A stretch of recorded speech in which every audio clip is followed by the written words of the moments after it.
yeah, oh yeah, we did it, ooh, ooh, we completed all the lessons in Math Level H. I am so proud of us. There's just one thing left to do. Take the final assessment.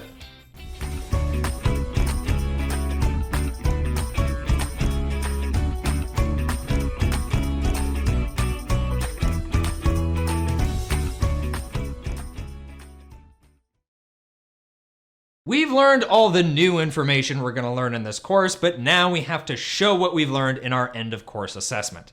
This is an evaluation where you'll answer a mix of questions from all the units and lessons covered so far. To prepare for the assessment, you're going to spend today and the next 2 days going over each of the topics we've learned with review activities. That way you'll get a chance to practice everything before the assessment. In addition to the activity, each day you'll also have practice levels. The levels are split up by unit. If you find yourself having a hard time on one of the unit levels in particular, feel free to go back and rewatch the videos from that unit. You can even redo the practice levels to refresh your memory. Are you like me and got a little sweaty when you heard we have an assessment coming up? If you're feeling nervous, that's totally normal. And if you're not, that's also awesome. No matter how you're feeling about the big assessment, I want to share some more tips I've found that really help me get through assessments with confidence. To help combat your nerves before a big assessment, here are the main things you can do to succeed. First, be well prepared. It's important to study for a few minutes each day for at least a few days leading up to the assessment. Don't leave it all to the day before.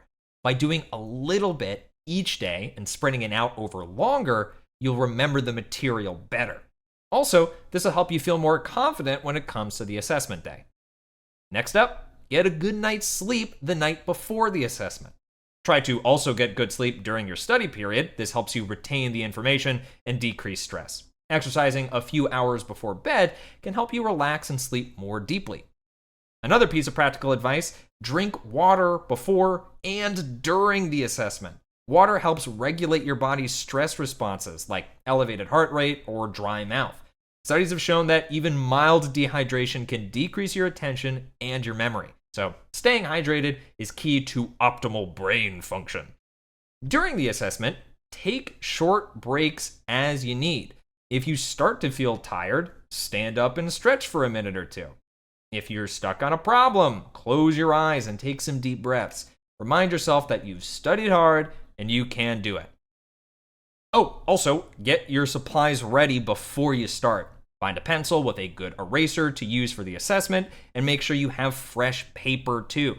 You can either use the lined paper, or you can ask your trusted adult to print the work organizer pages from the parent portal. Choose one method and stick with it to keep your work nice and organized. One of the other big tips I have is make a reference sheet for yourself as you study.